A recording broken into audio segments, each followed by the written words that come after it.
I'm not going to say that. I think that we're running right on time. I'm going to put that out in the universe, that we are running right on time.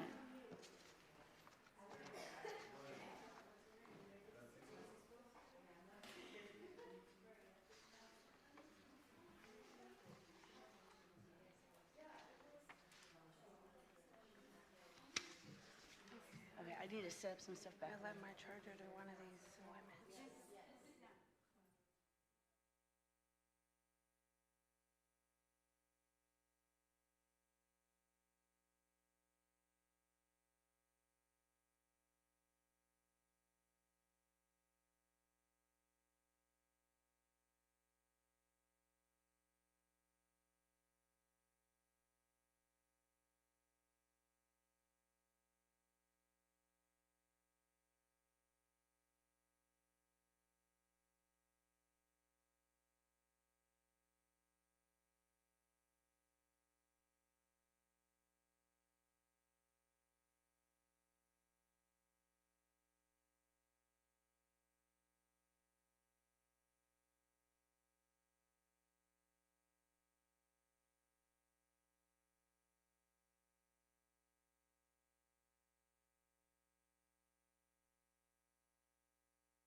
All right, we need to start our program. Otherwise, we're just going to be in here all day. And then nobody will get the taco bar. So I'm looking forward to that taco bar today. I don't know about you guys. I've been winning it yesterday and the day before. I was thinking, oh, there's going to be a taco bar on Saturday. It's going to be amazing. So I'm talking it up, and it better be good. That's all I got to say. You know what I mean? So we are going to be doing our welcome. It's good to see your faces today. I'm so happy to see you. I'm happy you've returned and come back for the long haul. You are the OGs. You are the ones. You are the ones that are here for it. Yeah, does it say here for it, to win it, in it, to win it? Is that what it is? Okay, so I'm having a hard time this morning with all these words, so I appreciate your understanding. It is the second day of our conference, and we are happy that you are back today. I'm kind of stalling for Takima to get up here. Here she comes. I think she's coming. Maybe. No, not yet. So on that note, I'm going to just say some thank yous. I'm going to mention some people because I know that we're going to end today with some thank yous as well, but I just want to recognize some people that have really come to make this happen. And there are some people that are oftentimes behind the scenes. And I want to give them a little bit of props today. And if the people in the back room can like say hey from the back room. This is, I don't have everybody's name on this. I know David's back there. And other people, if you guys, can we give the people in the back room a round of applause?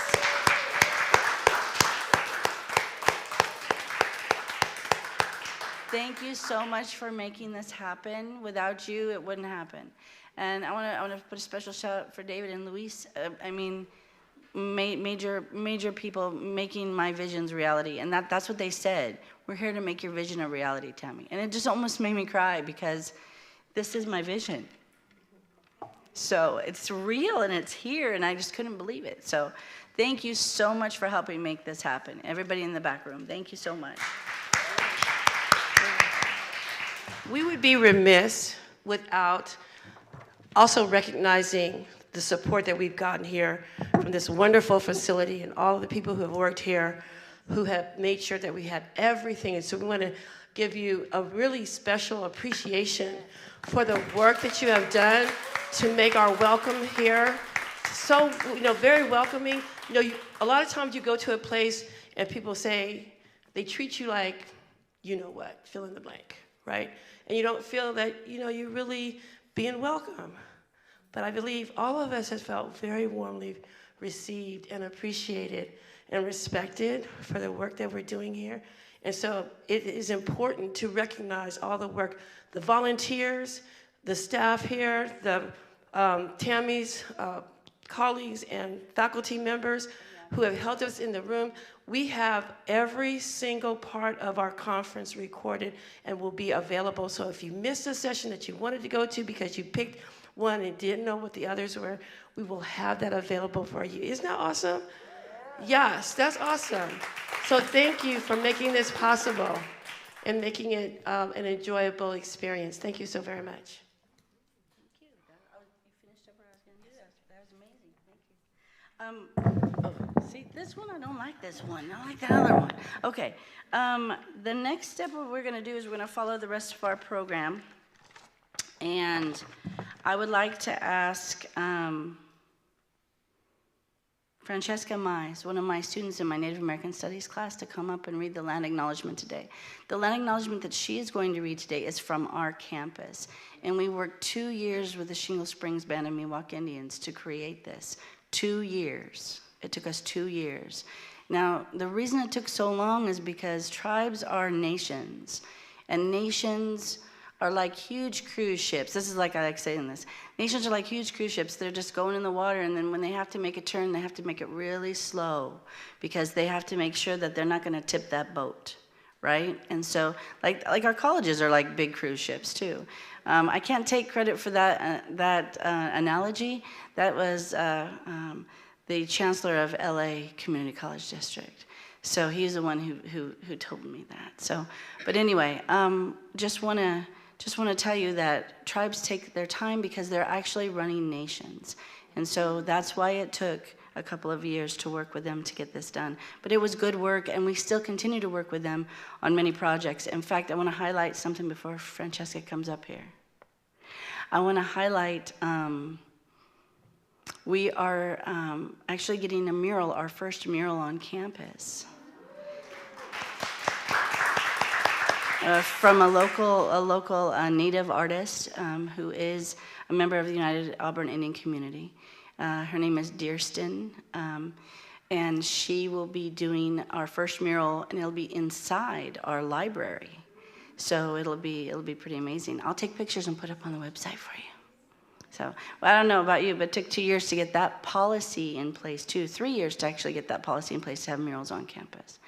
But without further ado, I just wanted to provide you with that little information. I would like to introduce you my student Francesca Mize. She's going to tell her tribes, and then she's going to read FLC's land acknowledgement.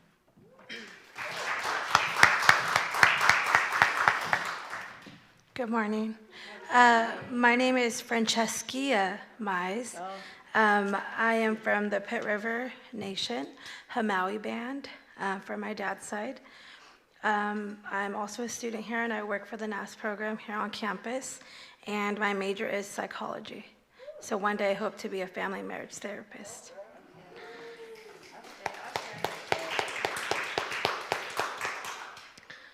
We respectfully acknowledge the land currently occupied by Folsom Lake College as a traditional home of the sovereign Nisenan, Maidu, and Miwok peoples who have a unique and enduring relationship stewarding this land since time immemorial. Despite colonization, occupation, and genocide, the Nisenan, Maidu, and Miwok people continue and thrive in their resilience and self-determination. We celebrate and recognize our Nisenan, Maidu, and Miwok tribal neighbors and honor their subsidized existence.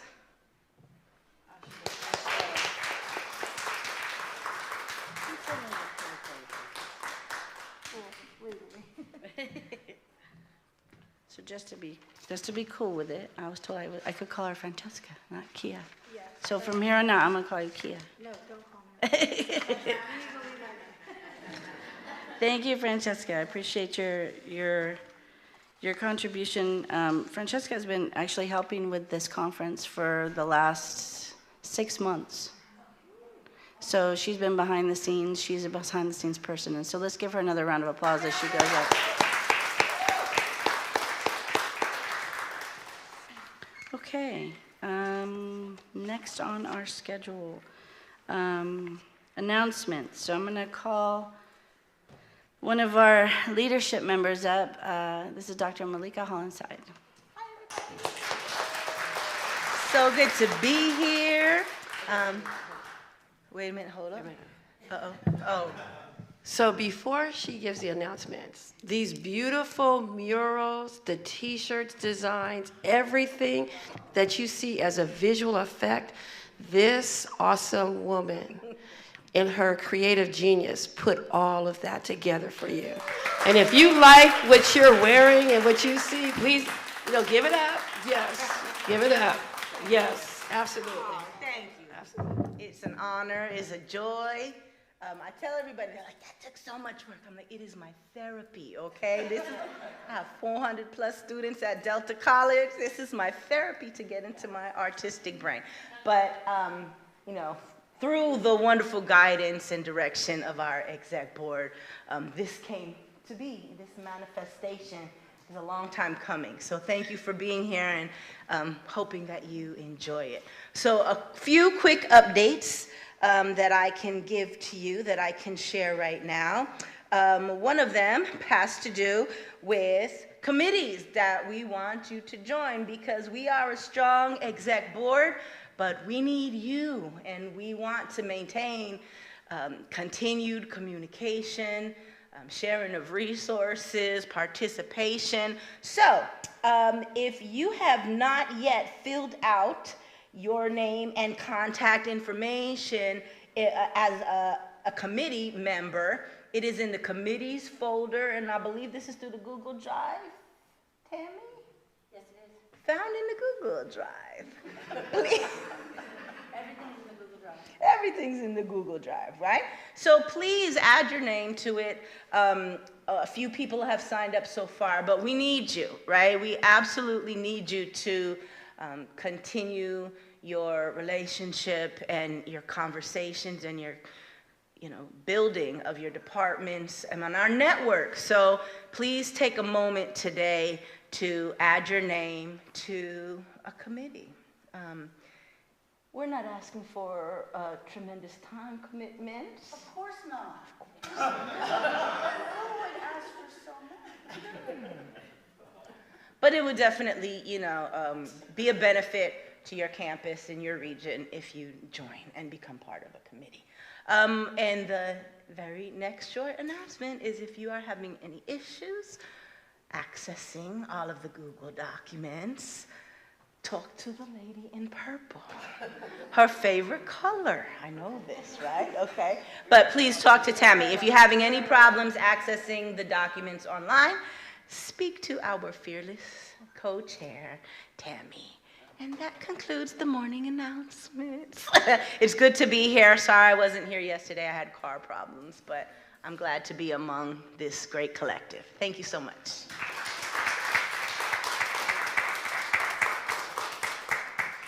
I just want to do a follow-up on what Malika asked us to do. Dr. Weber was here yesterday, and she talked about the struggles that are among us right now.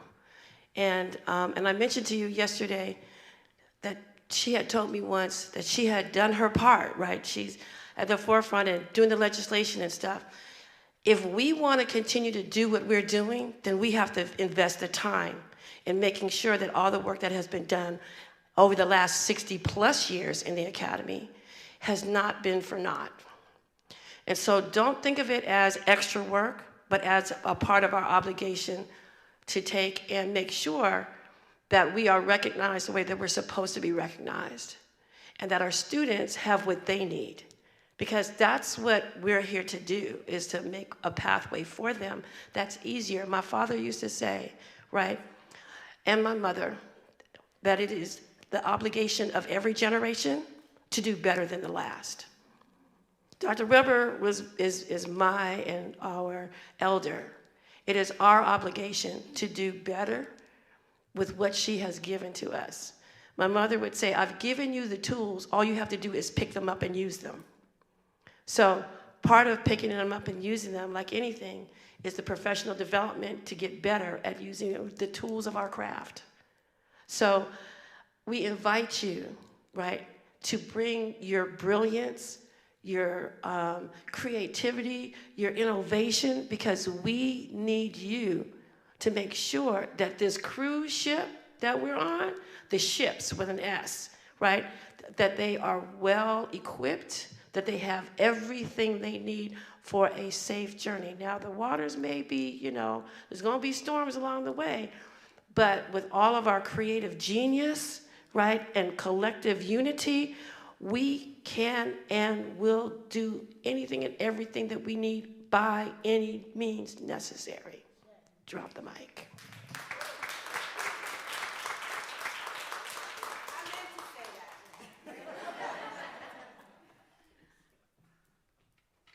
Looks like I'm going to be up the mic a lot today. What is going on with that? Who did this schedule? No. It wasn't just me, was it? I was hoping it wasn't just me. Okay. No, I remember now. We moved the legislative updates from before to now. I remember, Angie, because you're like, Tammy, we're going to do this. But we are also Zooming the LRA meetings from the community room. So we have additional, I got additional online people. I'm an online people. Hi, people out there. If you're seeing us. Hi, my online people. Everybody, turn around and wave to online people. Just start, hey, online people, yay. So, so I'm going to do a couple of legislative updates for you. I'm actually a member of the ASCCC Legislative Policy Advocacy Committee. They have all these acronyms. I'm not going to use acronyms because they're crazy. Well, I am going to use one more. I'm also a member of the FACPAC, the Political Action Committee. So it's the Faculty Association of California Community Colleges, PAC, Political Action Committee. So I'm a member of both of those because I'm really keen. I live in Sacramento, so it's right there where the Capitol is, right? And so I told everybody, I was telling Patty, in Ziza, 15 minutes, takes me 15 minutes to get down there to the, what do they call it? I always forget what they call it. It's like 21st Street. I want to call it the Fishbowl, but it's not the Fishbowl. It's something else. What is it called? Yeah, it's like around the whole construction. Yeah, it's like on the other side, but it's all the legislative assembly members meet there, senators meet there, they have hearings there. But 15 minutes takes me 15 minutes to go through. The security knows me by now. They're like, "Oh, hey, Tammy, how you doing?" I'm like, "I'm okay. Here, just walk through," and so all that stuff. But legislation is really important. Local ASCCC resolutions are important. I'm going to talk to you a little bit about that today too. And our legislation is really important. Being involved in these types of organizations like FAC, I'm going to put FAC out there for you guys. Look about being a member for FAC, and then also being a member of the ASCCC is really important.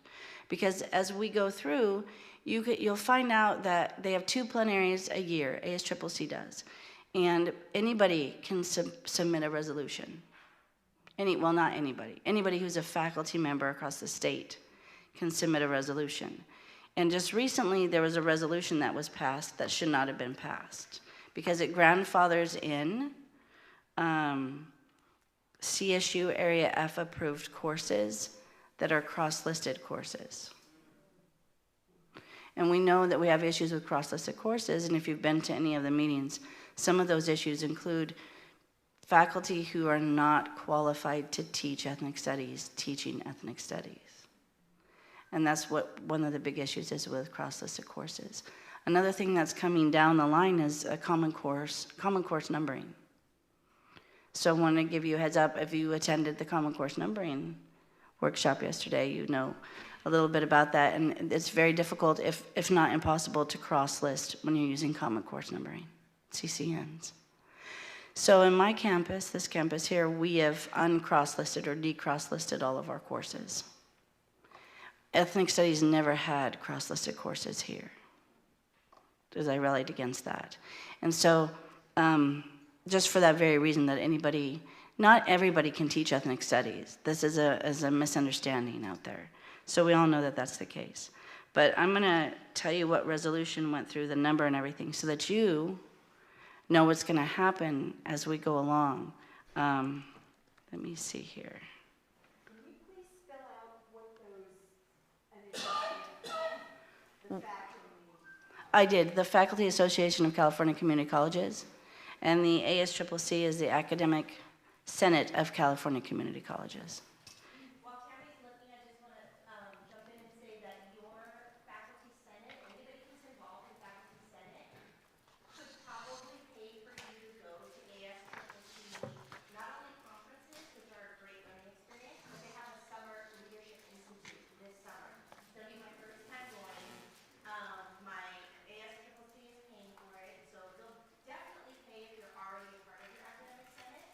So if you are, come talk to me. Let's meet up at that conference, but it's a great place for us to learn more about how we can be involved. And that's Ziza, everybody. That's Ziza. Ziza's part of our leadership team. And she is also an LRA. So thank you, Ziza. Yeah, I would strongly encourage you getting involved with your local academic senate and your curriculum committees.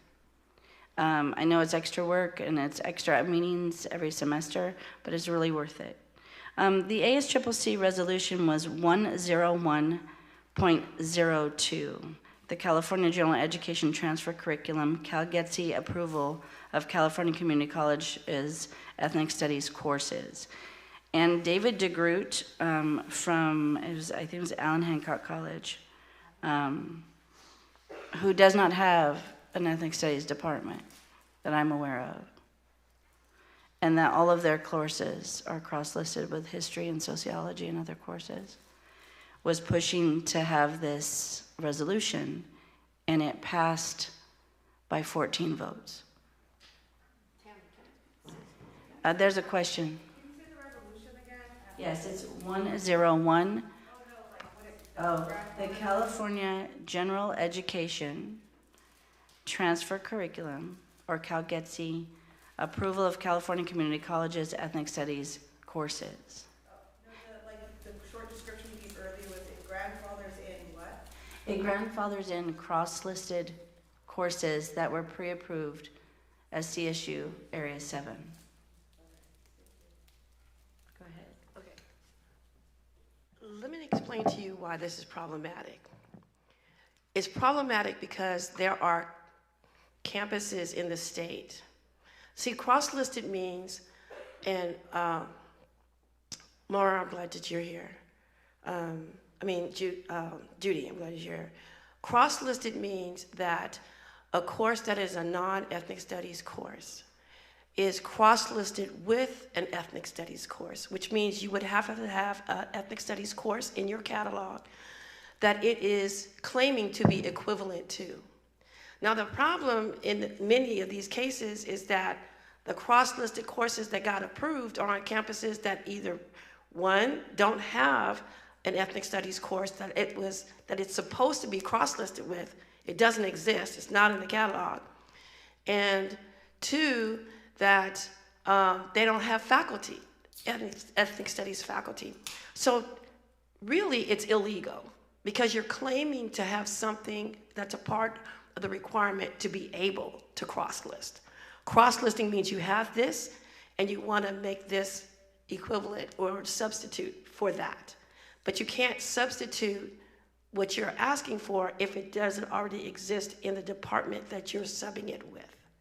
And it's a way to not have to invest in developing ethnic studies departments or in investing in hiring ethnic studies faculty to create those curriculums on those campuses and or to take and expand even those courses that may be in other disciplines like history, discipline that has an African American, Native American history class, et cetera, right, and sociology, et cetera, because our courses are generally associated with social behavioral sciences, right?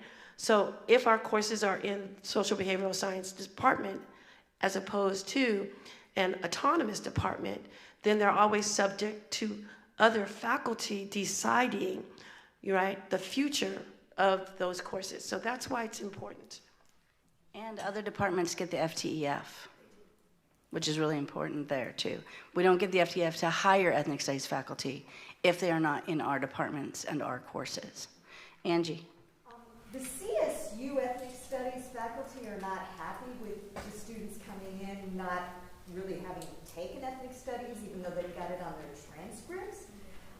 This having just passed by 14 votes, does that mean it really goes into effect? Is CSU going to accept this? And then also, if it just passed by 14 votes, is there any way for folks to bring it up again in the fall and say, you know, hey, We don't want to do it we don't anymore. want to do it? By the way, everybody, this is Angie Foss. She's also leadership in our leadership.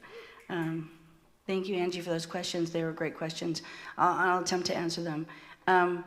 Now it's going to go to ICAS.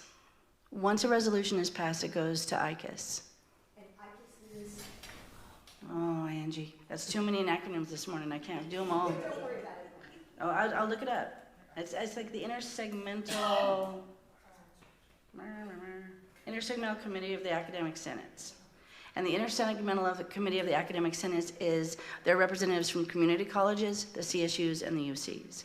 So now that that resolution is passed, it's going to go to ICAS to see how they're going to implement that policy. They would write it into policy jargon, right? But I'm telling you that the CSUs and the UCs don't like being told what to do. Y'all know that. So I don't think that they're going to go along with this resolution at all. And if we try to overstep our bounds trying to tell them that we want them to continue to have approval for these courses when they want to re-review them, if they want to re-review them, they're going to re-review them. I've got AOs. Where are my AOs in the room? Do I have any articulation officers in the room? No? Huh? We do. We had articulation officers in the room last time. Yeah, yesterday. But our AOs are the ones that really work to get our courses transferable. They get them, you know, we're able to get them to be, so that students can take them and not have to retake them at the CSUs and the UCs, right? So the issue with this is I believe it's overstepping its bounds. And the person that we really need to talk to is actually here today as our keynote speaker. Because once ICAS develops a policy, it does go to the Board of Governors at the Community College Chancellor's office. Give you a heads up, Pam. Just I'm giving you a heads up. Pam, we're going to talk about this a little bit. So that's why I love Pam. I give Pam a call. Pam, I need to talk to you about this thing. And she's like, okay, Tammy, what's going on? Or she calls me and she says, Tammy, What's going on with the ethnic studies thing right here? I see a policy and what's going on? And I'm like, oh, that policy is bad, Pam. Don't do it. Don't do it. Or yes, go, do it. Yes. One of the things I learned this year in being in Senate and asking some more questions is that not only does it not create the FTE for our area, but it'll, like, our deans are duty of assignment, and so they can continue to assign to the SOC side of things, even if there is like a cross-listing. Mm-hmm. And so there's another way to keep avoiding like it creating more need for ethnic studies, because then a social instructor or a psych instructor will get it. I did want to say that David DeGrout is an academic affairs, VP of academic affairs. Yes, I was concerned about that I was too. confused how he was at, like, Faculty. how he was faculty. And then also Ellen Hancock does have, she got Latino studies classes. I know they're full-time faculty there. Okay. And they are like, so I was hoping we could talk about course load at some point, because they are at like 65 students. Caps, and online, some of their caps are like 105. No. Where is this at? At Ellen Ellen Hancock. They're just defying everything So there. then, but also, I think a lot of us range from like, I'm going to say 30 to 100 in this room. I have 58 of Caps. them online classes caps. So I think that also maybe can be something that we, as an association, start to talk Address, about. yes. Because the actual like in-classroom practices are like, they're just, it's unattainable to be transformative when you're reviewing 400 people a semester. That's our union. We need to get our unions involved in this, because our unions need to argue for our class sizes. So what we're talking about is combining a lot of different political entities, essentially, coming together with our faculty, our unions, our admins, everybody coming together, outside organizations, larger organizations, statewide organizations like ours, the ASCCC, FAC, all coming together to support ethnic studies faculty. And so that's why legislation is so important. And Angie, I want to come back to your question. Are the CSUs and the UCs going to allow for that? And I don't think they will. But ICAS will work that out, and they'll figure out what they can do. But the Board of Governors will ultimately vote on that policy. And so, yeah. There's no way to go back on a resolution once a resolution's passed at the ASCCC that I'm aware of, but you can always pass another resolution. Right? So there's that opportunity. And anybody can go to plenary. As Ziza was saying, you can actually get your academic senate to pay for you to go to plenary. So I don't know what time it is. So let me check the time, because we're running out of time. 9:30 was a good time. It's a good time to transition. But I do want to tell you a couple more things. Our new ASCCC president is LaTanya Parker. Our vice president is now Robert Stewart. He was the treasurer, Robert Stewart Jr. Our secretary is Eric Wada, and he's my academic senate president currently here at Folsom Lake College. And our new treasurer is Eric Reese. So those are your ASCCC leaders. Call them. Tell them. Get to know them. I have Eric on my cell phone. I got him on speed dial. Eric, what's going on with this? So, that's what happens. We have to keep vigilant. And as Dr. Weber said, they're trying to undo all of her stuff that she's done, all of her legislation that she's done. This is just the beginning. We are in a fight. And remember, I'm a good fighter. And I know you are too. You're fighting the good fight on your campuses. So I do want to bring your attention to a couple of slides. If you could change to the first ASCCC slide. Yes. Everybody, I would like you to see this, this website. This is the ASCCC Legislative Tracker. The ASCCC, you don't have to go and track your own legislation. They track any legislation that has to do with community college education, or education generally speaking. They'll put those up there too. This is a great website. If you go to ASCCC, softr.apps, you'll be able to access what the 10+1 legislation means, that we are involved with that, and then all of these bills that are going through that have to do with education. Most of them community college, but sometimes there's K through 12 in here too, because we know that what they do to K through 12 ultimately impacts us, right? Because we're K through 16, right? So I wanted to bring your attention to this because I'm not going to be able to cover all 78 bills in this legislative update. But I do have some good news. The assembly members are only allowed to, there's a new policy, the assembly members are only allowed to do 30, I think it is, 30 bills a year now instead of hundreds. But how many assembly members do we have? And if it's 30 per assembly member, there's going to be a lot of bills still to go through. So just keep vigilant. The second website I want to bring your attention to is actually the resolutions process, and I'm going to end this part on this. And this is the ASCCC resolutions process. They just updated their process, so this is for you. Let's make resolutions. Let's hold them accountable. Okay? Let's do it. I've made a couple resolutions. Takima's made a couple resolutions. We've put some through. Let's do a workshop. Okay, let's do it. I'll do a workshop. Takima and I'll do a workshop. I promise. And then we'll take it to assembly members that I know. So I know Assembly Member Ramos. There are new assembly members who were just elected. I just went over there and met them the other day.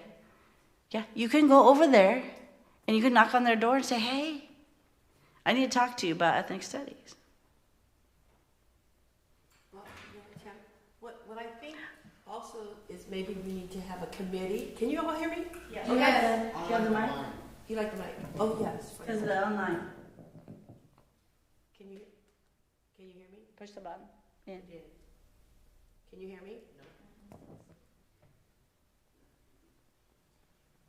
Hello? There we go. So I think, Tammy, what we might need to do is actually develop a resolution committee so that, We have a committee. yeah, for resolution development. We have a legislative committee that forms Okay. resolutions. Yeah. So within that committee, we can make sure that there are people who can help you if you want to take and develop resolutions, or, you know, as we talk as a community, right? And say, here's some issues that we need to develop a resolution around. But here's the thing, we all need to learn how to do it, is my point, right? And so that we don't have to just depend on whether somebody else does it for us. And that doesn't mean that we have to be perfect at it, but as part of developing our tool belt of skills, right, we need to know how to do that. Because when other people develop resolutions and we go to ASCCC, and I've been to ASCCC numerous times. I sit on Academic Senate as the treasurer of my Academic Senate.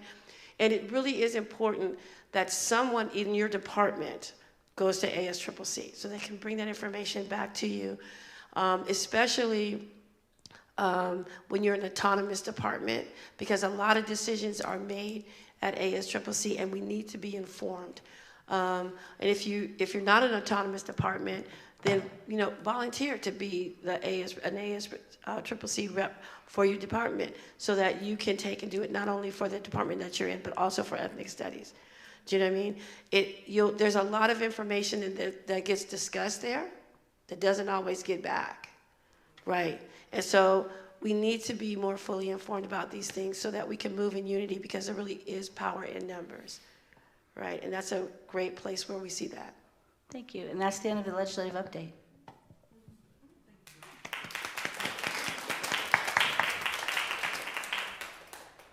Okay, I'm going to switch hats. There we go. Good morning. Good morning. Awesome. We're coming to our part of the program now where I am actually honored to introduce today's keynote speaker, Pamela Haynes, a visionary leader and an unwavering advocate for equity and access through education, someone whose life's work embodies the spirit of our conference theme, collective elevation, remember, restore, resilience, and resistance, someone who I would call a chante ohitika, which means a brave heart woman. As a longstanding member and former president of the California Community Colleges Board of Governors, and with over 2 decades of service in higher education governance as a trustee for the Los Rios Community College District, Ms. Haynes has been a transformative figure in shaping equity-centered educational policy across the state. Ms. Haynes has been instrumental in elevating ethnic studies as a core academic priority, reforming Title V, and championing the integration of ethnic studies into the general education framework. Her work affirms that remembering our histories and amplifying marginalized voices are essential to meaningful education and collective healing. Trustee Haynes has fought to restore dignity, representation, and truth to classrooms that have long ignored or erased the voices of communities of color. Her leadership has brought a systemic lens to the fight for racial and educational justice, holding institutions accountable to their students. Her work affirms the value of every student's story and cultural legacy. Through every challenge, she embodies resilience, continuing to push forward inclusive reforms even in the face of political opposition. And perhaps most powerfully, she represents resistance. Resistance to structural racism, to educational erasure, and to complacency itself. Her voice has been essential in shaping policy rooted in equity and in truth, ensuring that our educational systems do not remain neutral in the fight for liberation. Please join me in welcoming a visionary leader, a courageous advocate, strategic policymaker, and a fierce believer in the power of education as liberation, Trustee Pamela Haynes.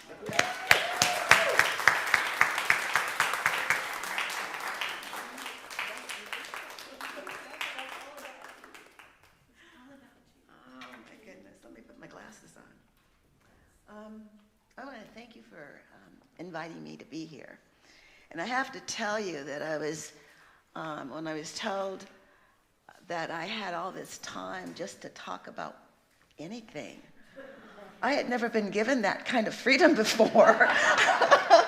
And I come out of the legislature in terms of some of my background, but my life has been a patchwork. And I wanted to really talk about some of that patchwork. So I am an elder. In July, I will turn 80. And I'm proud of it. But I've never spoken about myself. The work that I really enjoy, the work that I really enjoy doing is the behind the scenes. It is the work that lets me be as creative as I possibly can without stricture. And one of the things that I learned in the work that I've done, it's better to ask for forgiveness than permission. And I think that Dr. Weber said the same thing yesterday. Somebody said the same thing yesterday. It has served me well. I'm coming with a couple of notes, which is unlike me. I usually come with a complete remarks that I can sort of read from. And I will be reading from a few things, but this will be a patchwork. I am building a quilt, if you can allow me to do it. These are sort of ragged pieces that our ancestors have put together in almost every culture across this globe, putting together remnants that become pieces of art. They become words that follow the next generation. And so I'm going to start with when I found out that I had to speak for such a long period of time. And thank you so much for lessening that time for me. I took this, the name of this particular conference, Remember, Restore, Resilience, Resistance, and I began with this list that came from the books that I have in my library, from the experiences that I've had since I was, I want to say since I was 12 years old. And so this is the list, and I'm going to take time just to read it. Black Power, La Raza, Little Rock, lynchings, church bombings, Wounded Knee, Running Bull, how the West was really won. The railroad of Chinese labor, and still we rise. Louis Armstrong, Paul Robeson, Martin Luther King, Nelson Mandela, Ida B. Wells, Derek Bell, Manny Marable, Barack Hussein Obama, Michelle Obama, Fannie Lou Hamer, Muhammad Ali, Medgar Evers, Marilee Evers.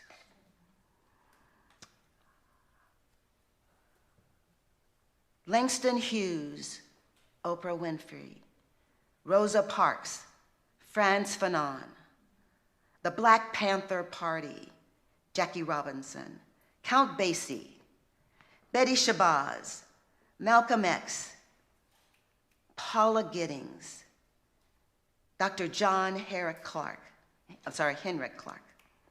Harriet Tubman, Aretha, we know her last name, W.E. Du Bois, because he does not want to be called the French interpretation. Brian Stevens, Shirley Chisholm, Sam Cooke, Angela Davis, Maya Angelou, Cornel West, Kahid Muhammad, Richard Wright, Mary Terrell, Willie Mays. Those were the names that just came to me, and I had to write them down, and I wanted to share them with you. So I'm going to start when I was about 10 or 11 years old. And we were benefited by a TV in 1955. Not because my family could afford it, but my family needed a refrigerator, and so they went to look for a refrigerator, and there was a drawing, and my mother won a television. It was the only television in the neighborhood. It had 3 channels, didn't do 24/7. It was NBC, ABC, and CBS. Still the conglomerates that they are today. But that's where I saw history being made. The Board of Education document of 1955 ended up being televised. It was televised where I saw what was happening in Little Rock, Arkansas. Because those were black kids just like me. They were my age, going through the gauntlet of spit, the word in, and dogs. And they had to walk that gauntlet every single day. Those were my impressions. And so television, like the multi-mediums that our students, our families are now, that is 24/7, TV was that for me. It was where I first saw Nat King Cole, who was one of the first allowed to have a TV show. So it was a powerful medium. The second medium was, we had the Bible, we had Ebony, we had Jet in our home, but we didn't really have books in our home. But my mama made sure I had a library card. And she didn't always know what I was reading. And there was a lot of things I didn't know what I was reading either until I got older to figure out, oh, that's what that meant. I say that because those were the formations of my time.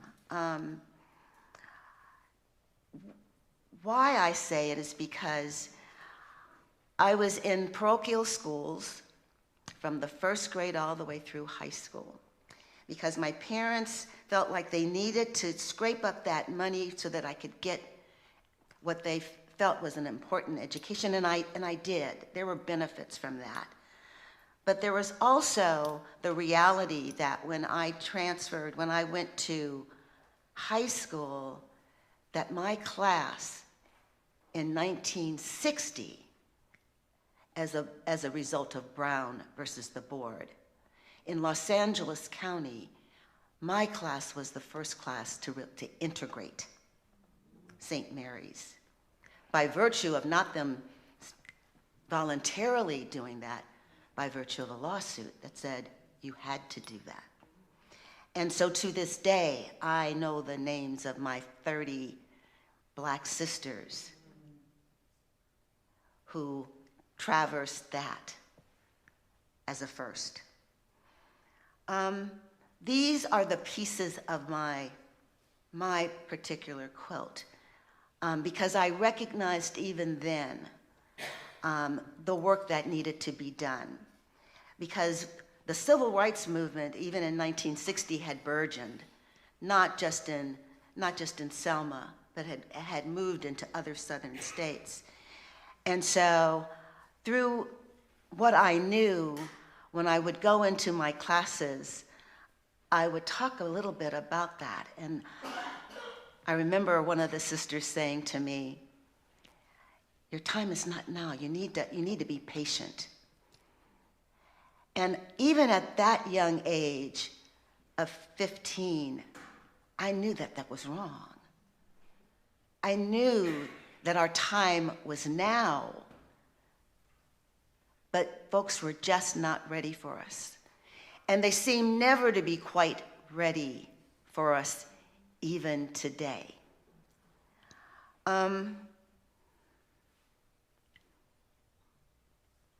And as I said, I'm building this quilt, and it's a little raggedy. But I wanna talk about how important this issue of equity is, how important it is to have inclusion, how important it is to have access. Diversity, equity, inclusion, access. Those words have meaning beyond, and I think that's why folks are fearful of them.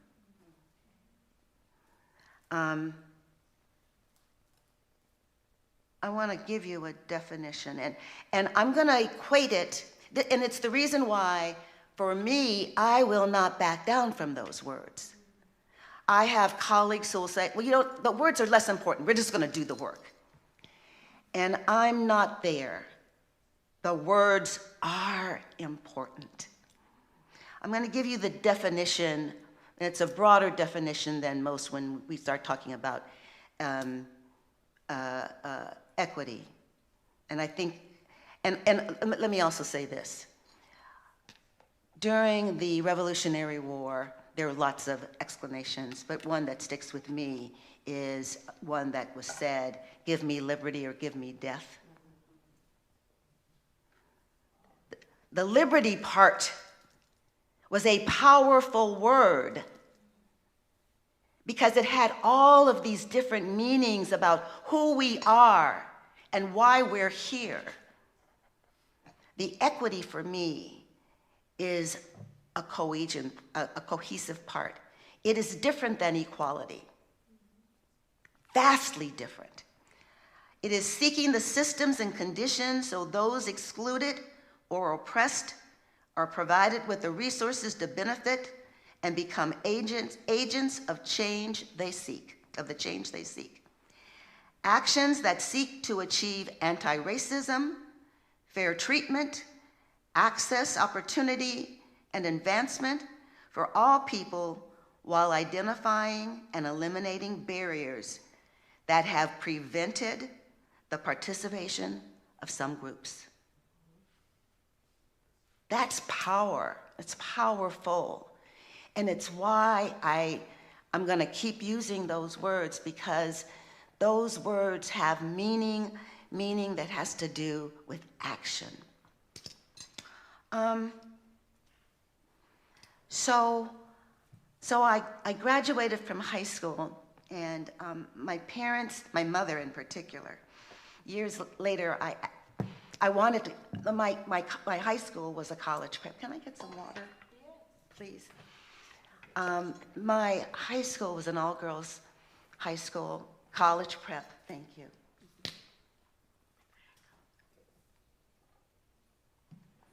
And, but my mother saw it as a finishing school, and that I would get married right away. Not what I was thinking of. So, and we could not afford to go to a university. That was not in the financial pocketbook. But there was community college. And so I headed off first to, I'm an LA girl. I headed off to Los Angeles Community College for one course. I failed. I mean, literally. When I say failed, failed the one class that I had. And it was a Chinese art class. What would I know about Chinese art? So, and it was hard for me to get there. And we lived off of Pico, and for those you know LA, off of Pico, and the big blue bus that goes to Santa Monica was 2 blocks away. That was a time when community colleges had boundaries. We no longer have boundaries, which is a benefit to all of our students. And so my mother had a friend who let me use the address to go to Santa Monica. But those are the things that we have had to do in order to complete our education. But there, I had professors and lecturers who saw something in me that I did not see in myself.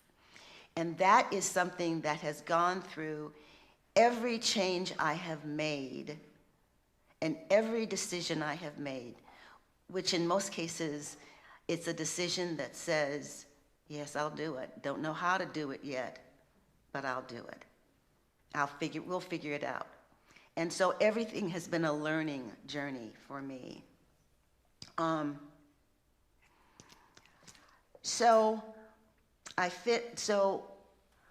I'm going to bounce to the Board of Governors, which I was at the Board of Governors in 2016. What the board, and I'll get back to Los Rios because they were also very influential, but the Board of Governors allowed me to look at the state and the community colleges and the systems, and which were ripe for change. And change is not easy, because you're going to have some who say, I like it the way it is. But that meeting every 2 months allowed students and faculty and anybody who was a stakeholder to come and speak before it. But it is actually where students were personified for me, because they came and they told their stories. And most of it was around AB 705, which I still to this day believe has been one of the most transformational pieces of legislation, because it took what was thought to be gospel in terms of assessments and provided data that said that is not the case. We lose too many students of color because it's a high stakes assessment and they're not even told that they have to take this test. So they came and they told their stories, and what I realized was their story was about my story. I did not go to I went to Santa Monica for 2 years, and then life gets in the way. Life gets in the way because I decided to get married, went back to school, but I had to get a job. And I got a job working for an airline, and that brought me to working for a union several years later. Every single change, every single thing where I kind of stepped out of my comfort zone allowed me to live my best life. It's taken 36 years of a journey But I am now living, as a result of you, as a result of the students, my very, very best life. Because I am doing service, but I am in community with you. And the students gave me permission to then say, it took me 16 years to get through. It took me 16 years, 12 years to get to UCLA. Another 4 years to get my BA degree. Lots of stop-outs, lots of working with my family, and making certain that my kids are okay and they're doing well. And again, the work that I did for the trade, I worked for Western Airlines, for the trade union, brought folks from Harvard to do some consulting for Western Airlines. And we were an adversarial union, but there was this one program that I had put together by hook or crook, went to LA Trade Tech to do a labor class to try to figure out how to do a health and safety committee regionally. That was my goal. And my boss said, go do it. And I said, well, okay, so you want me to do this? And I said, so we're gonna do this thing. Right now, I'm just Pam Haynes. He says, you can make your own title.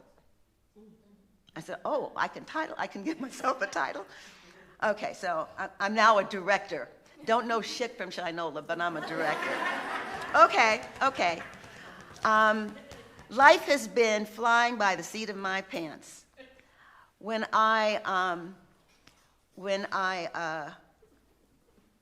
So they interviewed me, because it was the only joint union management program that Western Airlines had. So they came in, the group came and interviewed me, and they said, well, how did you do this? So I said, well, I had tried to call my counterpart for Western Airlines, and they wouldn't respond to my messages. And I said, I was at work one Friday evening, my children were with their dad, and I said, so I thought I'd call around 6 o'clock in the evening, and so happened she was working on Friday night too. And I said, I've been trying to reach out. This is what I'm offering. This is what I think would really be good for our employees, our union members, as well as for the company. And she said yes. So sometimes you have to sort of think outside the box. And so I have been trying to think outside the box for the last 36 years, which then got me to Harvard. But it got me, the gentleman who was doing this, these were Harvard faculty who had a consulting gig on the side. And so one of them came out of South Africa. He's a white South African, and he says, I think you can go to Harvard. I just laughed at him. I had thought about going to graduate school, but I didn't want to go back to UCLA because I didn't want a business degree. I wanted to do something that was coherent to my values, to my passions. Labor was. And so, but he kept on hounding me, and he sent me what was really easy, a one-page application that you filled out and you rip it off and send it. And I got a phone call and said, we would like you to fill out the rest of the application.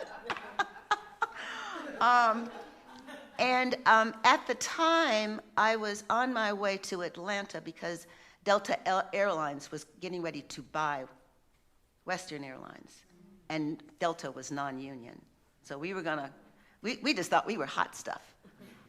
So we were gonna go to Atlanta, the hub of Delta Airlines, the biggest center of Delta Airlines, and see if we could organize them. Okay? Anyway, but I still had not filled out that application, and so my colleagues said, well, we're gonna drop you off at the Atlanta Library. You're gonna finish that application. When we pick you up at 5 o'clock this evening, we mail in it. That's what they said to me. I said, well, okie dokie. So on that day, they mailed it. I don't like tests, so to take the GRE was, tests just scare me. So I just threw the dice and said, what is going to be is going to be. That was the only place I put an application in, and I got accepted. Yeah, but I was scared shitless. But it was one of the most wonderful experiences that I have had, because it allowed me to step outside of myself and think in a way that I had not been able to do, even because everything was not a chore, but I had a long list of things that I had to do in real life. So it allowed me the opportunity to think, and I knew then that I wanted to do policy. I knew then and that I was going to come back to California to do that, because my family is anchored in California. And I knew that I wasn't going to be doing kind of I don't know why I knew this, but in my soul, in my heart, I knew that I needed to get to Sacramento to actually do policy. I was also, not so much at that time, I am, and I realized even earlier that I am a political animal. And so one of the messages I want to leave with you is, it's not a four-letter word. What I realized is that in the work that I did in community when I got to Sacramento, that there were two institutions that are the most difficult institutions because of how they are constructed. One of them are police institutions. They are top down, and they are by far the most political institutions. The other one is our educational institutions. And it's not so much that you are top down. The politics in every organization, that's whether it is Google and team building, they are political animals. They are institutions that you have to navigate. And so that was eye-opening to me. And I started off I started off with a job in and you'll have to tell me when my time is up, because I ended up speaking longer than I think I should. Okay, good.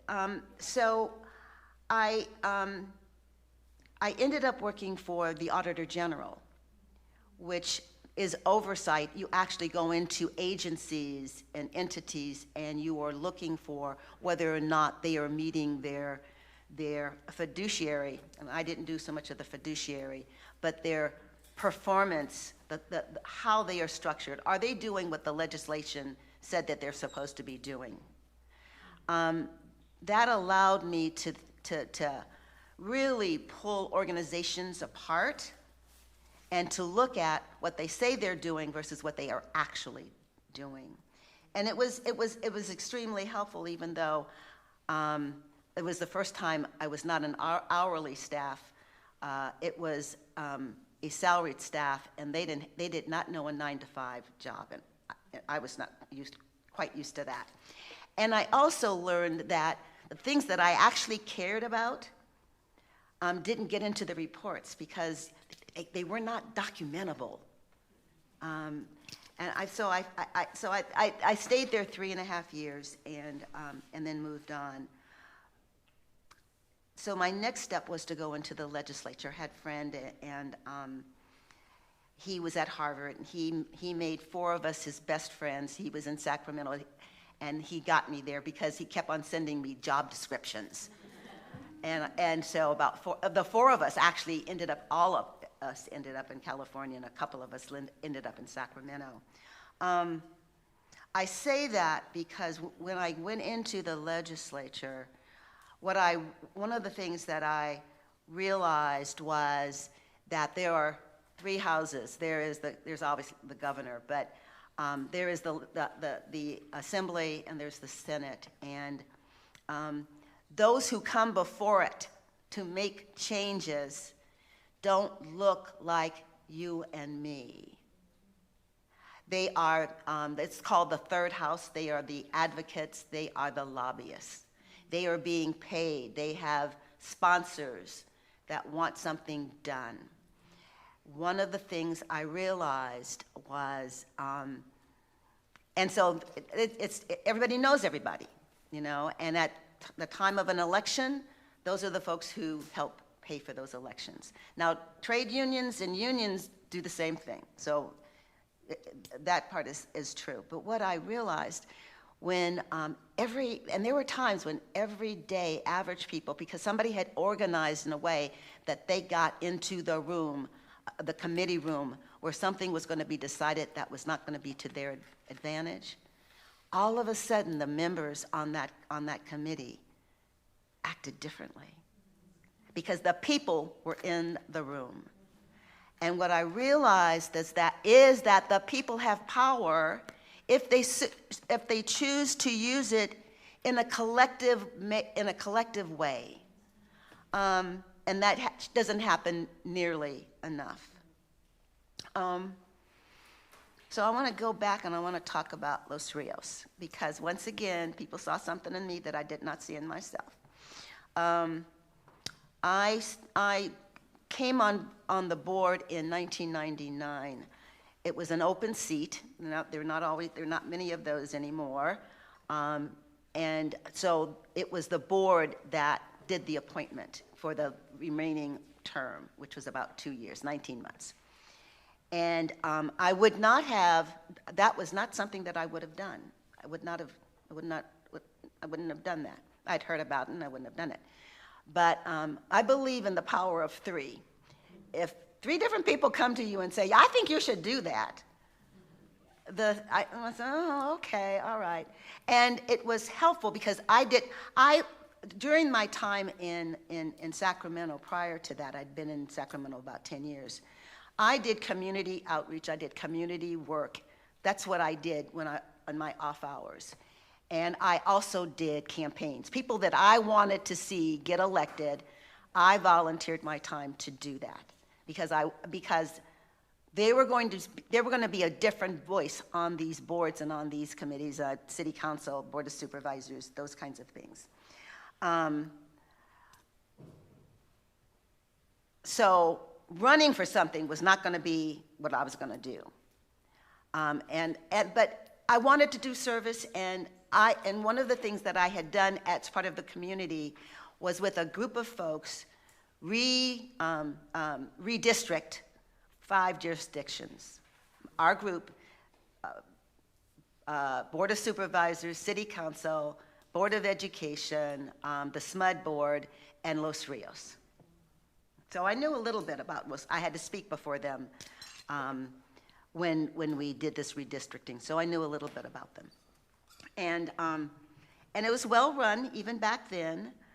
And juxtapose that, somebody had said to me, well, you should go with the Sac City Unified School District. And those folks were crazy. No, literally. And I love my union brothers and sisters, but they were crazy. Midnight, get out of a meeting at midnight. Every week. They had meetings every week, so that was not going to be my service. And so I could write what they asked me to do.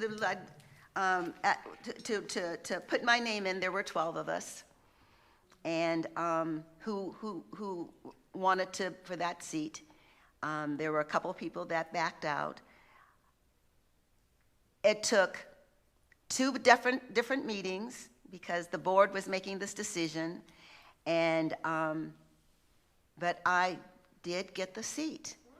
I did, and didn't quite know what to do with it. But one of the things that I did once I got that seat, I went to not a colleague, but someone who had done campaigns. He had gotten dozens of assembly members, and remember, I'm still working for the assembly because Los Rios doesn't pay you no money. But I went to him and said, okay, this is my first huge board, and I'm hoping to run for re-election, so give me your advice. And so he said, shut the fuck up and listen. Those are his words, not mine, and I took him at his word. And so I did a lot of listening, and I'm gonna tell you that listening has served me well. Because I had to listen to every one of my colleagues.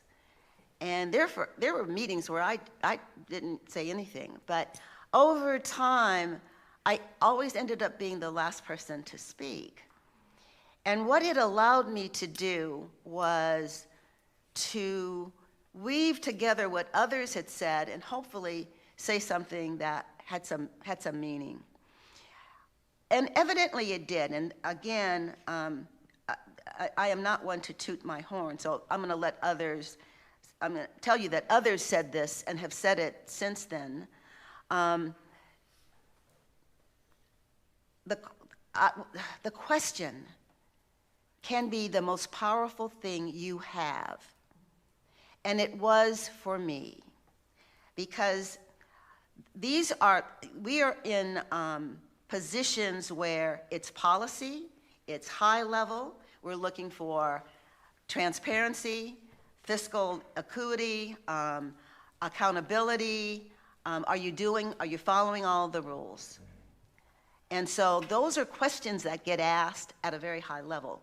Direction, future direction. And so part of this has been for me, how do I frame the question?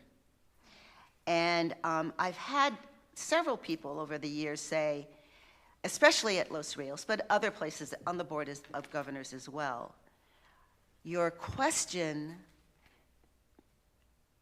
transcended and you changed the minds and the direction of where your colleagues were going. A question unanswered, even your question, sits out there for faculty, administrators, and staff to think about in a way that they may not have thought about it before. And so I am a believer that, that the power of a question can change the trajectory of our students and our students' lives. And it's important to know that piece of it. And the other piece is we were in a system where we thought we knew best for our students. There were not avenues for them to engage. There are now lots of avenues, and we need to encourage them. Somebody yesterday in one of the meetings I was in said, as a result of what students asked for, they were able to get it in a way that a faculty member would not be able to do. So we have to make sure that we are not only encouraging them, but we're listening to them and encouraging them as well. I guess I can end. How much time? How much time? You can go on talking. I love listening to your story. Yeah, okay. We can say it today. No. Yeah, I guess what I will leave you with is the passion. You got to keep it. And I know that there's going to be times when it's going to be hard to keep it. But I have been blessed to be in rooms with you. I have been blessed to be in rooms with our students. Because there is brilliance. They are brilliant. And you are helping them to get there. because you are helping them to learn about who they are and what their legacy can be as a result of the legacies of others. So keep doing what you do. Thank you. Thank you.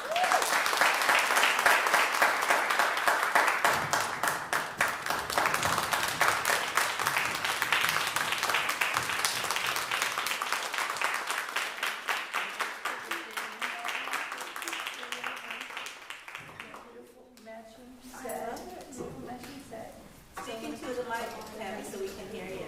Tammy, speaking to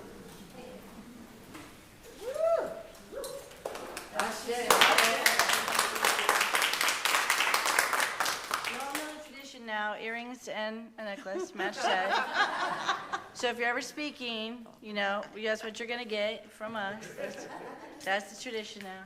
And then we also have the Visionary Award, and so this is, the Visionary Award was actually Takima, Malik, and I all came up with this. We were in a meeting, late night meeting, you know, those late night meetings, and we were like, what can we do to honor these wonderful, amazing women who have made such difference in the policies, in the legislature, in our students' lives, in our lives?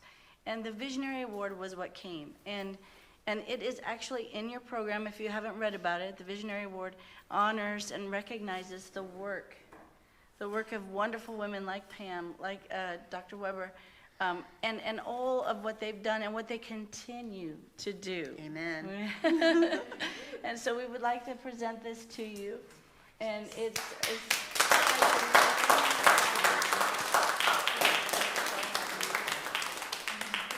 on the back it has the Tinker symbols. I love it. So one last time. Thank you so much for coming and sharing your knowledge with us about policy and everything that you've done. So honored to have you here. How can anyone say no to this woman, though? I can't. Say no. Thank you so much.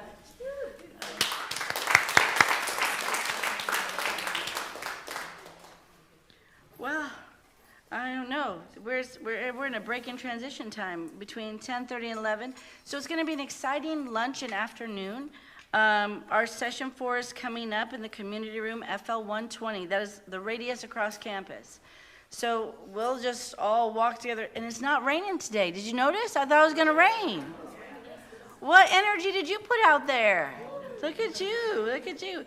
But we're gonna have a working lunch like we did kind of last time with our caucuses. This time we're having a working lunch with your lead regional advocates.